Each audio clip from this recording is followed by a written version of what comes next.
Hello friends, welcome to my channel. In today's session, I am going to explain you chapter number 9, the living organisms and their surroundings of Science Standard 6. In the first and second session, I have already explained you the chapter. So in this session, we are going to discuss about the solution of exercise. So let's start with question number 1. Question number 1 is what is a habitat. Habitat क्या है? Answer is the surroundings where plants and animals live is called their habitat. A habitat provides suitable climatic conditions like food, water, air, shelter and other needs so that plants and animals can live there. हमारे आसपास का जो surroundings होता है जिसमें हम जितने भी लिविंग बींग्स हैं, प्लांट्स हैं, एनिमल्स हैं, वो सब सर्वाइव करते हैं, उनको हैबिटेट बोला जाता है। हैबिटेट जो है वो हमें सूटेबल क्लाइमेटिक कंडीशन जो है वो भी प्रोवाइड करता है। लाइक हमें फूड, वाटर, एयर, शेल्टर जो हमारी बेसिक नीड्स है वो प्रोवाइड करते हैं ताकि प्लांट्स एंड एनिमल्स जो है वो इजीली यहाँ पे सर्वाइव कर पाए। Next question is how is cactus adapted to survive in a desert. अब कैक्टस है वो डेजर्ट में कैसे सर्वाइव कर सकता है, उसके अंदर ऐसे क्या कैरेक्टरिस्टिक है that we need to answer. Answer is cactus has flat green stem to store water and prepare food by photosynthesis. The stem is also covered with a thick waxy layer which helps to retain water. Leaves are turned into spines to prevent loss of water.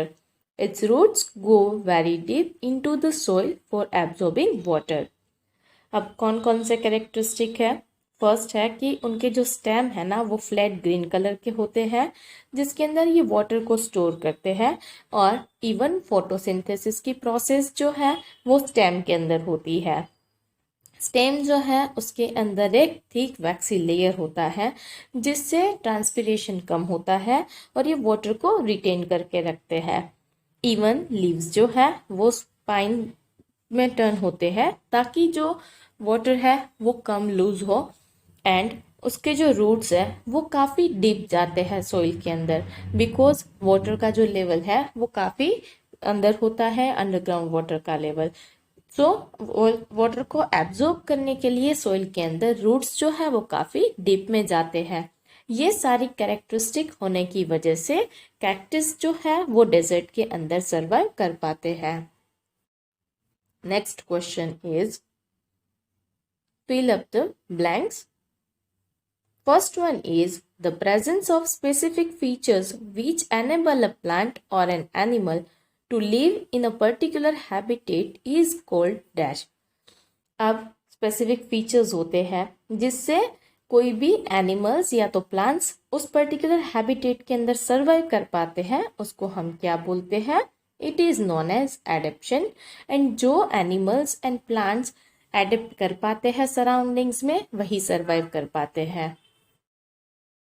Next is the habitat of the plants and animals that live on land are called dash habitat. अब plants and animals land पे रहते हैं उस habitat को हम क्या बोलते हैं? आंसर इज टेरेस्ट्रियल हैबिटेट, उसको हम टेरेस्ट्रियल बोलते हैं। Next is the habitats of plants and animals that live in water are called dash habitat. अब plants and animals जो पानी में रहते हैं उस habitat को हम क्या बोलते हैं? It is known as aquatic habitat, उसको हम aquatic habitat बोलते हैं। So aquatic is the correct answer. Next is soil, water and air are the dash factors of a habitat. अब soil, water and air कैसे factors हैं? They are abiotic factors because ये non living things है। जितने भी factors है कि जो non living things है but which are important to us are known as abiotic factor. Next is changes in our surroundings that make us respond to them are called dash. हमारे आसपास कुछ भी चेंज होते हैं तो उसको हम रिस्पोंड करते हैं, उसको क्या बोला जाता है? It is known as stimuli. So correct answer is stimuli. Like if you touch something which is hot, तो आप एट ए टाइम वहां से तुरंत ही अपने फिंगर जो है या हैंड है वो रिमूव करोगे, बिकॉज वो चीज गर्म है तो आपने रिस्पोंड किया. Similar way plants and animals भी रिस्पोंड करते हैं, जिसको हम स्टिम्युली बोलते हैं. Next one is fish have dash shaped body that helps them to move inside the water. अब फिश का बॉडी का शेप कैसा होता है जिससे वो पानी के अंदर इजीली मूव कर सके? Answer is streamline. फिश का जो शेप है वो स्ट्रीमलाइन होता है. Next one is dolphins and whales breathe through dash और डैश. अब डॉल्फिन्स एंड व्हेल्स जो है वो किसके थ्रू ब्रीदिंग की प्रोसेस करते हैं? दे ब्रीथ थ्रू नॉस्ट्रिल और ब्लो होल्स. ये नॉस्ट्रिल से या तो ब्लो होल से ब्रीदिंग करते हैं जो उनके हेड के अपर पोर्शन में होता है. Next is in the mountain regions the trees are normally dash shaped and dash have branches. अब माउंटेन रीजन्स के अंदर ट्रीज का शेप कैसा होता है एंड ब्रांचेस कैसी होती है? Answer is cone shape and sloping branches. जो ट्री है यहाँ पे आप देख सकते हो वो जनरली कोन शेप के होते हैं एंड जो ब्रांचेस है वो स्लोपिंग होती है, बिकॉज जो भी स्नोफॉल होता है या हैवी वाटर रेनफॉल होता है तो ये सारा पानी नीचे जल्दी से आ जाए. Next one is which of the things in the following list are non-living? Plow, mushroom, chewing machine, radio, boat, water, hyacinth and earthworm. इन सब में से नॉन लिविंग थिंग्स कौन कौन सी है? Answer is non living things are plough, sewing machine, radio and boat. ये non livings है. Mushroom जो है वो लिविंग थिंग है. इवन जो ये वाटर हाइसिंथ है that is a kind of plant की जो वाटर के अंदर होता है. एंड अर्थवॉर्म, ये सब लिविंग थिंग्स है. Next question is give an example of a non living thing which shows any two characteristic of living things. हमें किसी एक लिविंग थिंग का एग्जाम्पल देना है जिसके अंदर लिविंग थिंग की कुछ कैरेक्टरिस्टिक है. Answer is a truck or a car which shows movement and consume energy, that is petrol or diesel. Like truck या कार है वो मूव करते हैं, राइट, एंड उनको एनर्जी भी चाहिए. जैसे हर एक लिविंग बींग की कैरेक्टरिस्टिक के अंदर हमने ये डिस्कस किया था कि जो भी लिविंग बींग है वो मूव करते हैं एज वेल एज उनको फूड चाहिए एनर्जी के लिए, and this energy is required to perform various functions. तो ये दोनों कैरेक्टरिस्टिक जो है वो हर एक व्हीकल के अंदर होती है. So we can say truck या और कार, बट ट्रक और कार में ये सारे लिविंग बींग की कैरेक्टरिस्टिक्स नहीं होती है. That's why they are non living things. Question 6 इज which of the non-living things listed below were once a part of a living thing.